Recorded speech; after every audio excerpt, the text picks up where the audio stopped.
प्यारे विद्यार्थियों, राजकुमार from education point.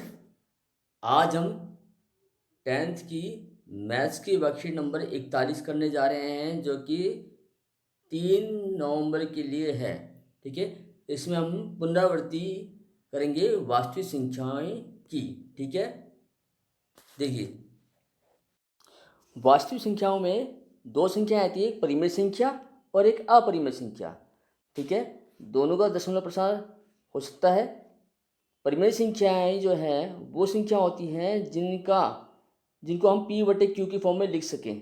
ठीक है, और अपरिमेय संख्या वह संख्या होती है जिनको हम p/q की फॉर्म में नहीं लिख सकते।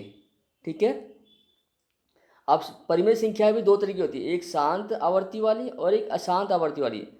शांत आवर्ती में जो हर के गुणनखंड हैं वो 2n × 5m के फॉर्म में होंगे। ठीक है, जैसे इसमें दिया हुआ उदाहरण में 23/2³ एंड 5/2 दशमलव में लिखते हो तो ये इसका आंसर आएगा। ठीक है, ओके। अशांत आवर्ती वाले देखिए, अशांत आवर्ती वाले में जो q के दशमलव जो हैं 2n और 5m के फॉर्म में नहीं होंगे। ठीक है, जैसे इसमें उदाहरण दिया हुआ वैसे 129 में 2/2 5/7 और 7/5, यहाँ 7/5 एक्स्ट्रा आ गया है, हमें चाहिए 2 और 5 की पावर चाहिए बस।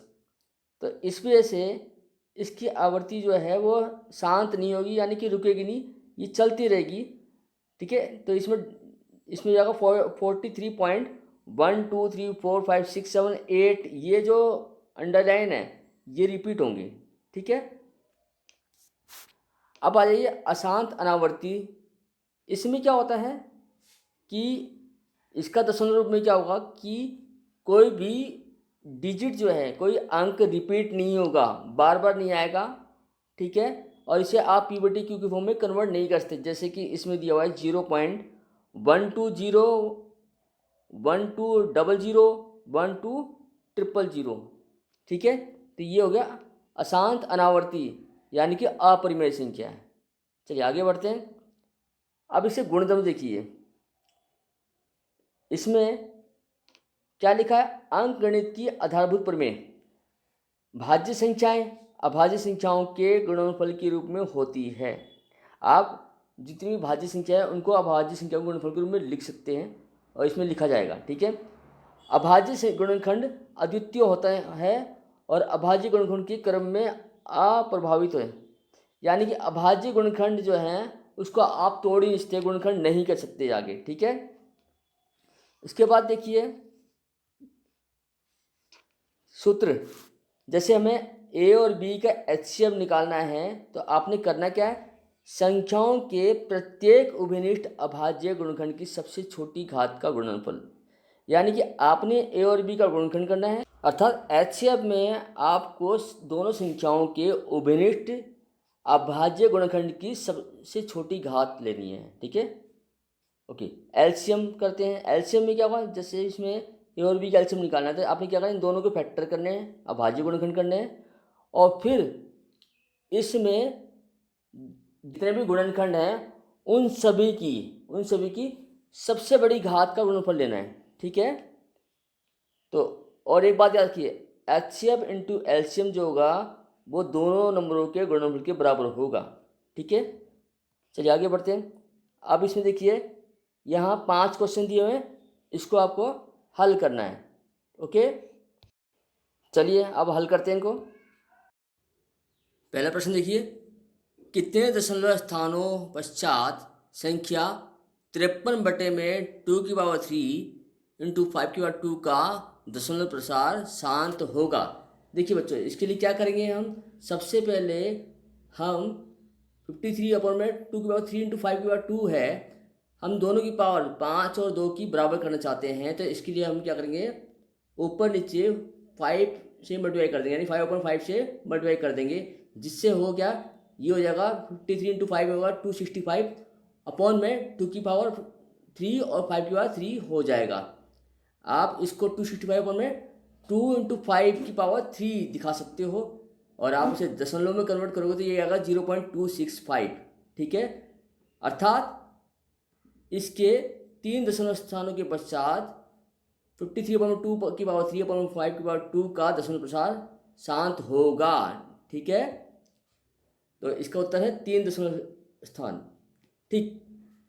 प्रश्न नंबर 2 देखिए, अभाज्य गुणनखंड विधि का प्रयोग करके 168 और 448 का महत्तम समावर्तक यानी कि एचसीएफ और लघुत्तम समावर्तक यानी कि एलसीएम ज्ञात कीजिए। सबसे पहले देखिए 168 के हमने फैक्टर किए, 2 से फैक्टर करने के पहले क्या आएगा, ये 84 पे, फिर 2 से किया ये 42, फिर 2 से करेंगे 21 आ जाएगा, और फिर इसके बाद 3 से करेंगे 7 आ जाएगा, और 7 को से करेंगे तो ये 1 आ जाएगा, इसके फैक्टर हो गए।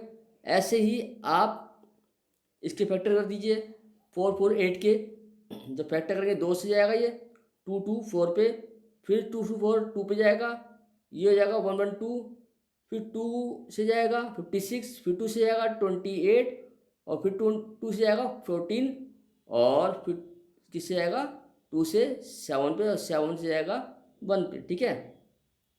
तो आपने देखा 168 के फैक्टर क्या हुए, 2 × 2 × 2 × 3 × 7, यानी कि 2 की पावर कितनी है 3, और 3 जो है 1 टाइम है, और 7 भी 1 टाइम है, ये इसके फैक्टर हो गए।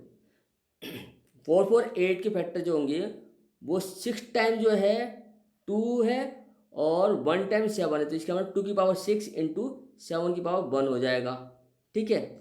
तो एचसीएफ क्या होगा, एचसीएफ हमने जैसे पढ़ाई अभी कि एचसीएफ में उभयनिष्ठ गुणनखंड के सबसे छोटी घात वाले लेते हैं, घात वाले गुणनखंड लेते हैं, ठीक है।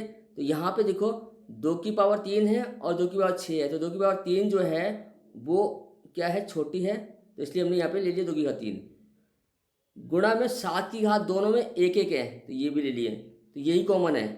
और 2 की घात 3 जो होता है वो 8 होता है, और 7 से गुणा कर दें तो 56 इसका एचसीएफ हो जाएगा।